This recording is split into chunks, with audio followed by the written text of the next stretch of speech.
Welcome back to What Arty Noobs with General Disturbance. This is the M44, the Tier 6 American SPG. This one's located on the northeast spawn of Westfield, and it's under the command of 73north of the WTWW clan.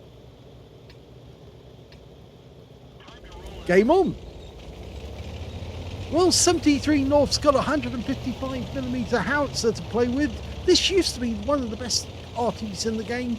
Unfortunately, Wargaming nerfed it because it was just too good, I'm afraid. Yeah, and unfortunately, they've now made the SU-8 the best Arty in the game at Tier 6.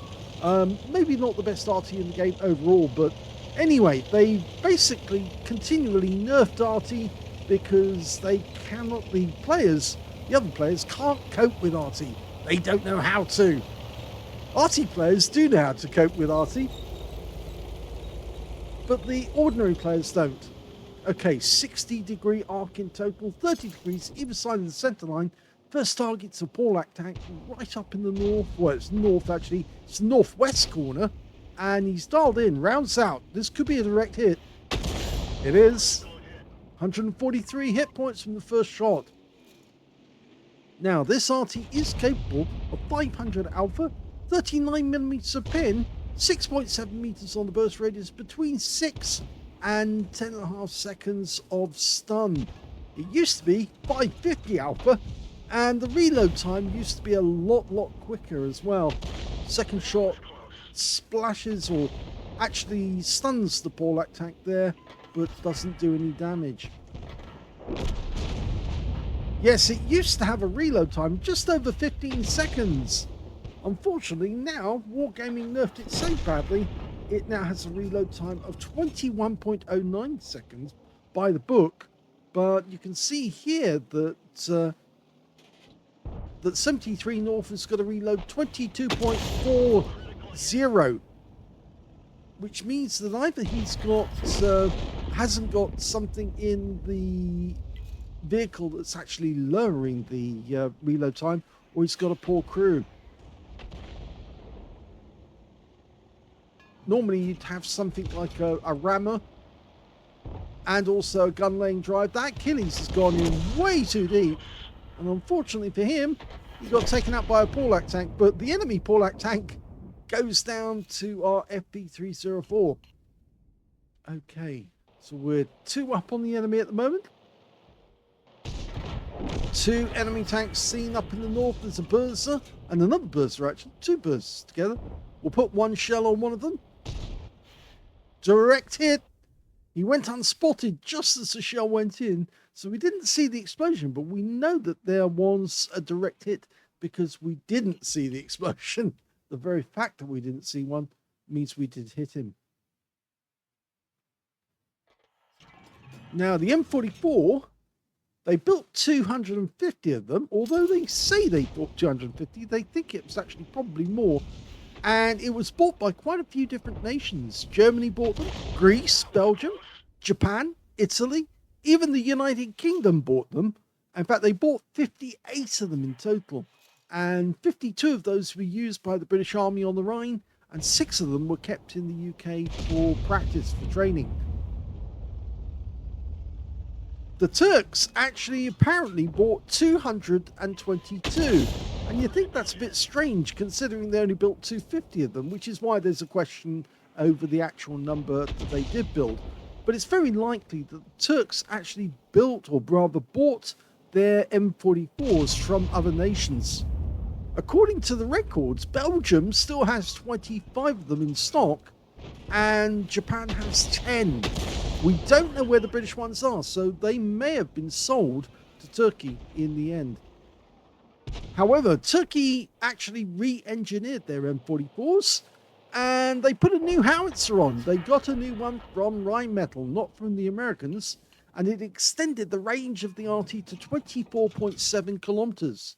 Now, to put that in context, that's less than some of the Arty you're seeing in operation today in Ukraine. So it's actually a fair bit less than the Arty in Ukraine. But it would be a very good Arty to use in Ukraine. probably for the fire rate, actually, because it is a 155mm howitzer. It can fire a couple of rounds, and then it can get on the move again to avoid being counter-batteried. Okay, so he did get some damage on the Burza, and he's loaded. Can he get the kill? Rounds out. No, I think he's going to miss out on the kill, but he did get some stun. Okay, the enemy M44 has been spotted. There's only 5 enemies left.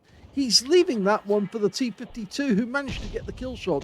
And instead, he's focusing on other tanks that have actually been sighted by our teammates. So what he was doing is acting responsibly there to actually try and make his shells have better effect. He's looking for targets that are not being attacked rather than targets that are being attacked, because he knew that enemy M44 would get wiped out by the T-52, so he was absolutely certain of that, and it was true. It did get wiped out, but now he's looking for targets that he can attack, and he's found one, a Baguette, the Britann Panther, who's under attack by that T-52. We fire a round in and stun the guy, and I got the stun assist there, so we got an easy kill for the T-52 because his opponent was then weakened by our shell. Okay, another enemy has been spotted, a Crusader. And he's dialing in as he's reloading. Okay. Crusader goes down before we can shoot. There's only one enemy remaining. It's a Cromwell B, and he must be in this corner of the map. He's just been spotted. Okay, we've got time to put a round in there, and before we can even shoot, the Basotto ends the game. Well, it was certainly nice for 73north to go into a game where his teammates were really, really good players, because, of course, it made the battle an easy one for him. That was a second-class tanker for 73north. He also managed to get his first mark of excellence in that game. We're getting 65% on the or higher on his results. And he also got a Bruiser medal for getting at least 5 critical hits. In fact, he got 7. And he got a Confederate for hitting more of the enemy than anyone else on his team. So he spread the Arty love around and picked up a medal as a result. So yes, it's always worth doing that. Spreading and hitting as many of the enemy as you can to make sure you can get another medal. If we look at team score, we can see he didn't get the highest damage in the game. In fact, the highest scorer was the KV2 on our team with 1,625 hit points. But the Burza on the enemy team came a close second with 1,603 hit points. So very, very close. Third place, well, that went to the Nashorn on our team. He picked up 1,468 hit points of damage. We can see that 73north got 1,085 hit points, and he was beat by 2 members of the enemy team and 3 of his own, which means that he's actually in 6th place when it comes to damage. When it comes to kills, though, he didn't get any at all, which puts him way down at the bottom there on the table. The top scorers, well, they all had 2 kills apiece. It's the KV2, the Nashorn, the T-52 on his own team, who actually got a Pascucci's medal, so he killed both enemy Arty. The FB304 and the Basotto all got 2 kills. So 5 players got 2 kills. Just goes to show how good his team was. The Skoda T40 got a Spartan medal, and of course 73north got the Confederate. When it came to base XP, he's a lot closer to the top. The top scorer was that T-52. He got 1,186, and I suspect that he was actually doing a lot of spotting. So we'll bring up his figures. Yes, 1,872 hit points of spotting assist. So he did do very well. His win rate was 6,416, which is well above Super Unicum. And that's enough, yes, to prove that he was a good spotter in that game. And that's why he's the only player who managed to get over 1,000 base, and he got 1,186. In second place, the KV2 managed to get 843. And we can see in third place, 73north got 696. Not what we'd normally expect. I mean, he would be normally higher, but I suspect the reason for that was his teammates were just so good that they were all trying to get as much damage as they could, and that limited the amount of damage that 73north could get. He fired only 11 rounds in the game.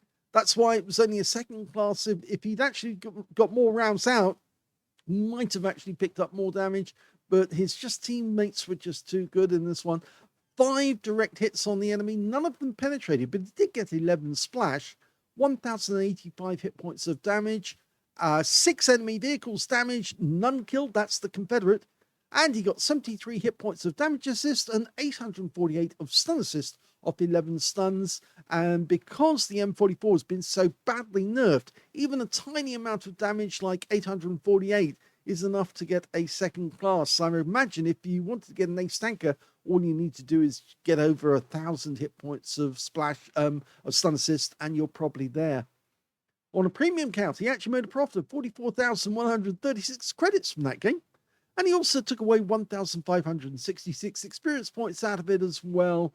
So yes, the win rate is, well, kind of on the lowish side, 1,678. It's good, but it's not absolutely special. In fact, it's very good. But you can see why he got such a low win rate, mainly down to the fact that he just couldn't get enough damage or stun assist in the brief time that the game lasted. It was a short game, 6 minutes, 26 seconds. In fact, I've probably been talking for longer in the results than I have been for the game itself. So there goes to show how good his team were. But he did get a positive result out of it, some credits and some XP. And of course, best of all, he got a mark of excellence on his barrel, and that now stays there. Hope you enjoyed that brief replay. If you did, please give this video a like. Do subscribe to our channel. Leave a little comment down below because it feeds the algorithm. And thank you for watching.